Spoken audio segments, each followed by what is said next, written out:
Oi pessoal, bom dia, boa tarde, boa noite. Estou aqui para cumprir o desafio proposto pela Mari e pela Sandra. E o versículo que eu tenho para compartilhar com vocês está lá em João 3,16.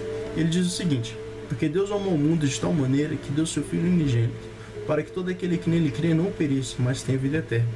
Bem, eu creio que esse versículo é o versículo-chave de toda a Bíblia, que toda a Bíblia se volta para ele, porque ele fala justamente do amor de Deus, da demonstração do amor de Deus para conosco e dos planos de Deus para a vida do ser humano, para nossas vidas.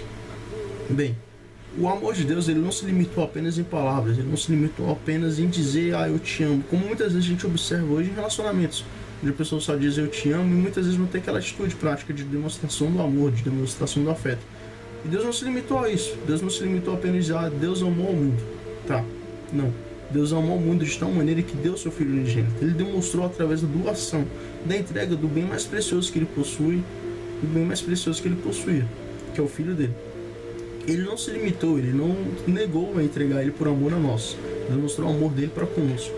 E o versículo mesmo conclui dizendo que Deus amou o mundo de tal maneira que deu seu Filho unigênito para que todo aquele que nele crê não pereça. Esse para quê? Diz justamente que tudo que Deus faz, tudo que Deus tem feito na nossa vida tem um porquê, tem um propósito, tem um objetivo. Muitas vezes a gente pode até não entender, não compreender naquele momento que a gente está passando aquela luta, naquele momento que a gente está passando aquela situação. Mas mais pra frente, com a permissão de Deus, a gente vai entender e vai compreender o porquê. Porque Deus, tudo que Deus faz, ele tem um propósito. E costuma-se dizer também, até mesmo, que uma folha de uma árvore até não cai sem autorização, sem a permissão de Deus. Porque tudo que Deus faz tem um propósito, tem um porquê. E o versículo conclui dizendo que amou o mundo de tal maneira que deu seu Filho unigênito, para que todo aquele que nele crê não pereça, mas tenha vida eterna. Bem, essa parte mais tocante, que ele fala justamente que para que todo aquele que nele crê não pereça, mas tenha vida eterna. Jesus, ele quer entrar na nossa vida, no nosso coração, mas para que isso possa acontecer, só basta a gente permitir para que isso aconteça. Como diz lá em Apocalipse, que Jesus está à porta e bate. Se você abrir a porta, eu entrarei e cearei contigo. No caso é justamente isso. Jesus quer entrar na nossa vida, quer fazer o que ele tem para fazer, quer cumprir os propósitos, os planos dele para nós, para a nossa vida.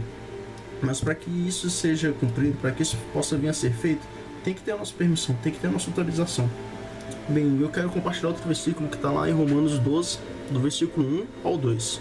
Rogo-vos, pois, irmãos, pelas misericórdias de Deus, que apresenteis o vosso corpo por sacrifício vivo, santo e agradável a Deus, que é o vosso culto racional, e não vos conformeis com este século, mas transformai-vos pela renovação da vossa mente, para que experimenteis qual seja a boa, agradável e perfeita vontade de Deus. Bem, eu falo justamente da gente não se conformar, de a gente não ficar acomodado, sentado, como diz o próprio hino nacional, deitado eternamente em berço esplêndido, esperando que as coisas caiam do céu, esperando que as coisas aconteçam por si só, deixando a vida me levar. Não, a gente tem que se conformar, a gente não tem que aceitar situações por melhor que elas estejam, por mais aparentemente boas elas estejam. A gente não deve se conformar, a gente deve sempre buscar o melhor, a gente deve sempre buscar se melhorar, se superar e a cada dia buscar ter o quê? Ter o melhor na nossa vida, buscar a cada dia ter o cumprimento das promessas de Deus, porque as promessas de Deus são maiores e maiores que as nossas, são maiores e melhores que os nossos sonhos, como o próprio versículo diz, que para que experimenteis qual é a boa, perfeita e agradável vontade de Deus. E para que nós possamos experimentar isso, a gente não pode se conformar em viver do momento, viver de acordo com como as coisas estão. A gente tem que sempre buscar melhorar, sempre buscar auto-superar. Bem, é isso que eu queria compartilhar com vocês. E as pessoas que eu vou desafiar serão, no caso, meu irmão de célula, o Igor, meu pastor, o líder, pastor Paulinho, meu discípulo Guilherme e também a Tainara, no caso. Eu espero que vocês aceitem o desafio. E é isso, pessoal. Obrigado, boa noite, bom dia, boa tarde, não sei. Tchau, tchau. Até logo.